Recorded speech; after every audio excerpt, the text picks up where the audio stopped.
ইল্লাল্লাহ সুবহানাল্লাহ আলহামদুলিল্লাহ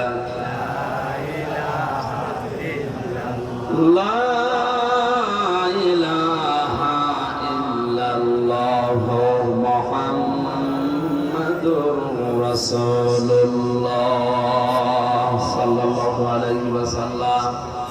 দরুদ আর সালাম নবীজির উপরে পাঠ করে আজকের তেলাওয়াতকৃত আয়াত ছিল সূরা ফাতিহা 28 নাম্বার আয়াত। একটা মাত্র আয়াত পড়েছি, দেখি এই আয়াতের ভেতরে কি আছে আমরা একটু তাফসীর আকারে কথা বলার চেষ্টা করি।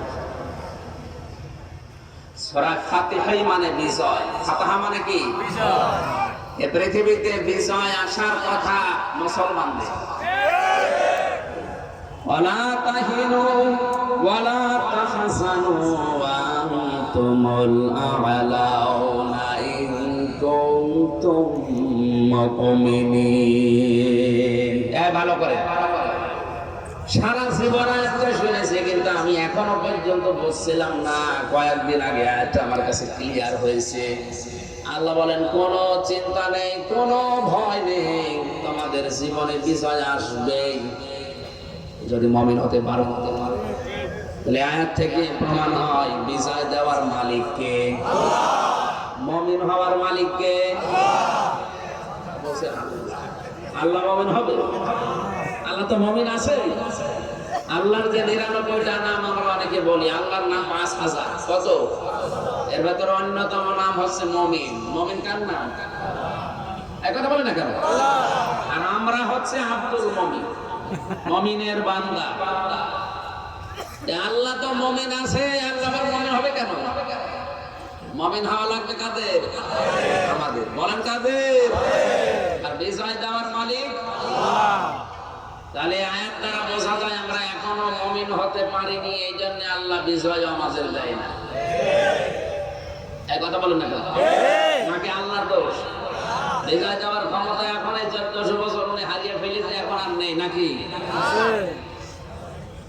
আমি এই যে ভাইকে 200 টাকা দিয়ে বললাম মাছ নিয়ে আসেন, উনি বাজারে গিয়ে মাছ নিয়েছে, কিন্তু মাথা একটু খারাপ আছে, কারণ মাছ নিয়েছে পচা মাছ।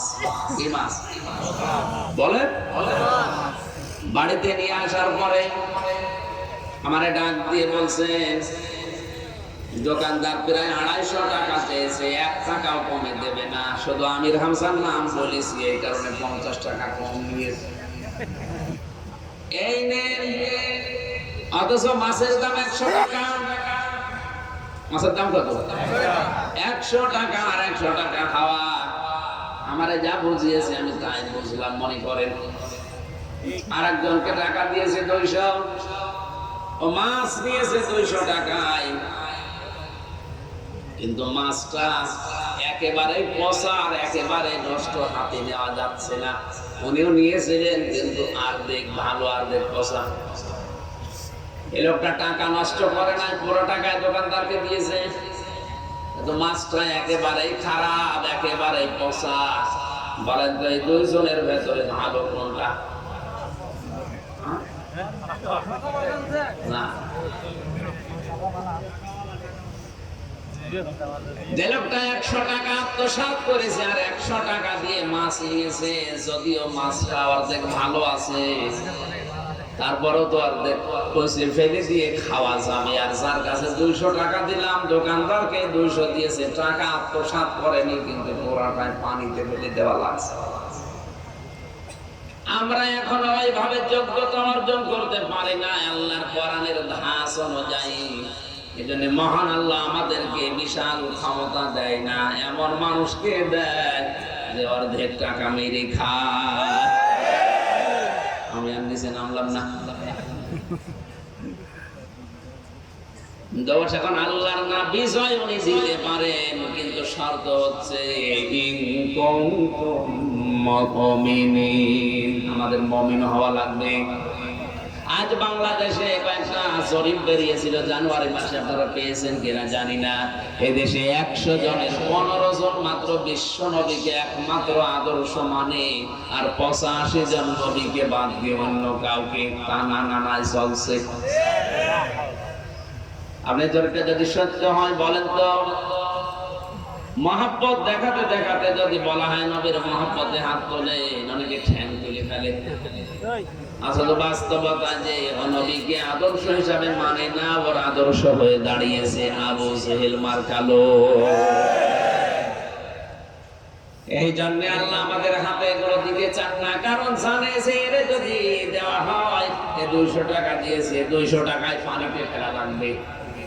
আর অন্তত এখনো যাদের কাছে আছে 50 টাকার কাজ করলেও 50 টাকা মেরে খাক, তাও তো কাজ হচ্ছে।